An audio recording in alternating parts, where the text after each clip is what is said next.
Hey guys, it's Matthew here. Welcome back to the LEGO channel. Today we're going to be taking a detailed look at the medieval town square that just came out. I'm really excited for this review because I love LEGO medieval, anything medieval that LEGO does, I love, and I've been excited for this set for a long time, so let's get into it. In the first booklet we can learn about the set, and we can see some of the inspiration for it, and we can meet the designer. First up, we'll be taking a look at the 8 minifigures. First up, we have the Carpenter, who's pretty good. Not really super unique, but her hairpiece is nice. It's one that came in the Viking Village set. But the torso print, I think, is new. I'm actually not totally sure, but we got the hammer. Alternate face where she's looking pretty happy. Next up, we have the Weaver, or Tapestry Maker. He's pretty awesome. I like this minifigure. The torso is new. He has the shears and a knapsack, which is cool. The hair looks good on him. I like that. You can remove the accessories to reveal more of that torso detailing. That looks really good, and there's a lot more detailing on the back.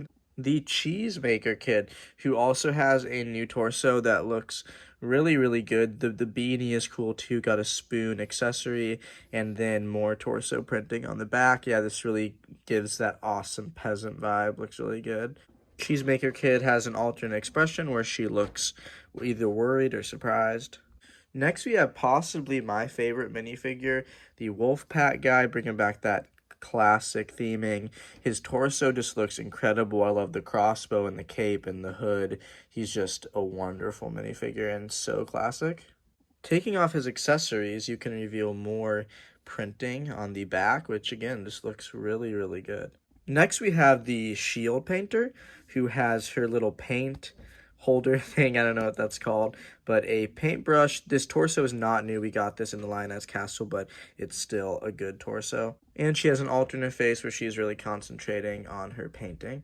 Next up, we have the Maiden with the red dress. I really like this minifigure a lot. It just feels really medieval, and I think it's really good. She has the hood and the cup as well, and then on the back, there is a little bit more detailing. And I love the skirt piece, too. The Tax Collector. I love this minifigure a lot. The torso and leg printing is completely new for this guy. He's got the feather pin and his book where he keeps track of the taxes he collects, and he got a new face print, I believe, and the cape is cool. You can remove the accessories to reveal more detailing on the back that just, it looks phenomenal. I love this minifigure. Next, we have the Knight, who is pretty cool. Same Lion Knight as we got in the Lion Knight's castle. He's got the spear, and I love the mustache. I think it's a really good touch that makes him stand out a little bit from the other knights. Removing his accessories, you can reveal that he has some facial hair on his face, which is kind of weird because it's like blonde, and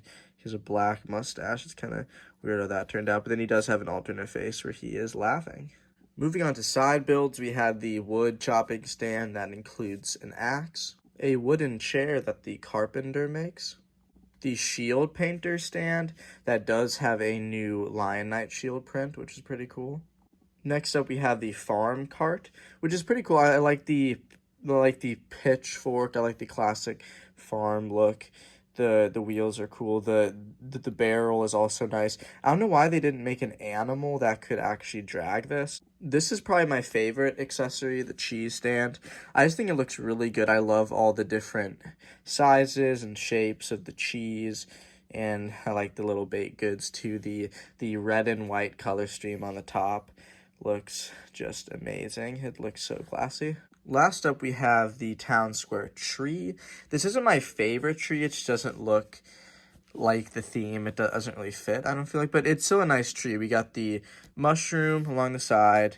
We have some water, flowers, some posters that are a for sale sign and a wanted poster, which is cool to have. We got the frog, more mushrooms, and then a little warning to be careful with the dragon vampire knight.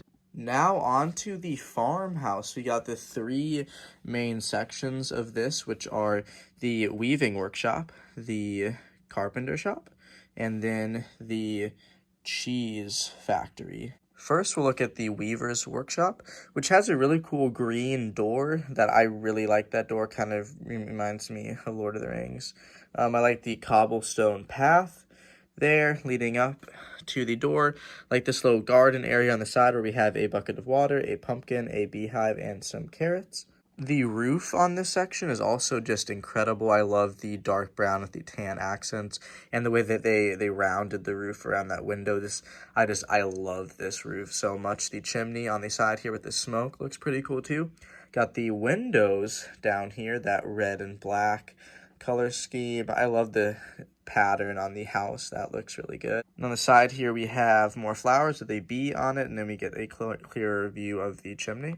Then inside, we have the tapestry that the weaver is working on. That whole section can be removed, and that tapestry is actually an old Lego catalog. It's got the yellow castle on there and that little jousting set, just so cool. Then moving over, we can see more detailing on the inside. We have that floor, which looks incredible. I love that. We have all the yarns on the side, and then we have a little stove here and a fork and a candle. Next, we have the carpenter's workshop that also has a nice cobblestone path leading up to it. I love the torches on the side. Got the door, classic door. Have the carpenter sign, which is also pretty cool. Moving up a floor, there'll be some extra stuff in there that we will take a look at later. And then we have the roof, which the roof is just like the roofs in the Viking village, but I really like it a lot. Not quite as much as that one, but it's still a good roof. Got a red bird. Taking a look at the inside of the first floor of the carpenter's workshop, we have the workbench. We have some tools like a hammer and a knife. Got a little stand here that has a letter, a cup, and a candle. The roof can be removed to reveal floor 2, where we have some extra supplies for wood crafting, and then a little ladder thing right there that you can access by opening this. There's levers on the side, so when you turn this, the ladder goes down and you can access the next floor. Looking at the back of this section, we have a tree, some mushrooms, and some flowers. Have a little quiver on the back of that barrel, and this little banner coming down looks pretty nice, like the white and blue there. And then I forgot to mention, but the windows here are pretty nifty. On to my personal favorite section of this house, we have the cheese factory, where we have the flowers on the window. We have the cheesemaker sign. The door is also pretty cool. I like that door. Roof is pretty similar to the carpenter's roof. And then we have a little fence that starts here with a gate that does open. Moving to the side, I love the design on this house. It's pretty similar to the carpenter's workshop, but I think the tan and the brown just looks incredible together. We have some more windows. This one having some flowers on it. We have another bee there. I really like that printed bee piece. The fence continues to go onto this side where we have a squirrel, a little bucket of water, mushrooms, a tree, and the gray goat. I really like the whole enclosure we have here for the goat. We have more flowers on the side of this window here. And might I say, having the gray goat is pretty cool because I don't have any goats. Have a little door piece here that just hinges open and shut like a regular door. And then we get another view of the roof here, which has the chimney on it with the smoke. And I love the way that they built that detail around the chimney. I just think that looks phenomenal. You can access the interior by the side here or by simply removing this roof. That gives you a pretty good view. Got the chair on the side. The paneling on the floor is just incredible. I love that stone floor look. Got the cheese counter over here, all the different kinds of cheeses. I love that. Spoon on the wall. Got a little shelf up here that has cheese and a mug. We got a knife on that table as well. And then we have a stove over here where they are cooking the cheese. Have a cat with some milk on the side. Just the interior of this section just looks incredible. Now moving on to the next building. it hinges open in the middle, so you can get this whole view, the front view. I prefer having it being enclosed. I think that's better for at least a village setup. We'll start on the exterior over here on the right, where on the bottom here we have the front of the tavern, where we have the cobblestone path leading up to the door, got torches on the side again, got that wood brown base with the green windows. Those look pretty cool. I love the little axes and helmet detailing over the tavern. That's pretty nifty. We have the pie coming out of the window of what will be the kitchen. We'll look at that later. Got more of that nice pattern going up the whole house. Got those brown window coverings, even though those are stickers. I wish they were print, but more windows. Got more of that thatched roof vibe over here, which looks pretty nifty. Got the chimney coming out there on the top, and then on the very top of this house we have more of that thatched roof, which looks pretty nice. Coming over here to the side, we have the sign that implies there's food here at the tavern. Then we have more of that same design on the side, and more of the same going up, but do have a better view of the chimney over here. And then all the way up with the smoke coming out of the top. The inside of the tavern looks really good. We have the keg over here with a cup. I love the floor.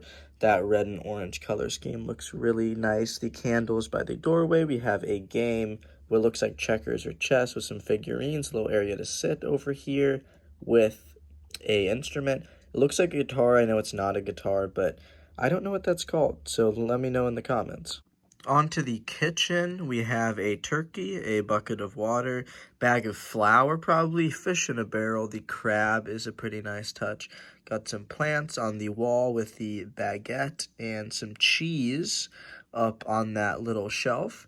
Then we have some logs here for the furnace, which can open. It's a little tricky, but there you go. Then you can see the opening of the furnace. Got some pot and a pan on there and a spoon, and then the chimney, or part of the chimney, and a candle.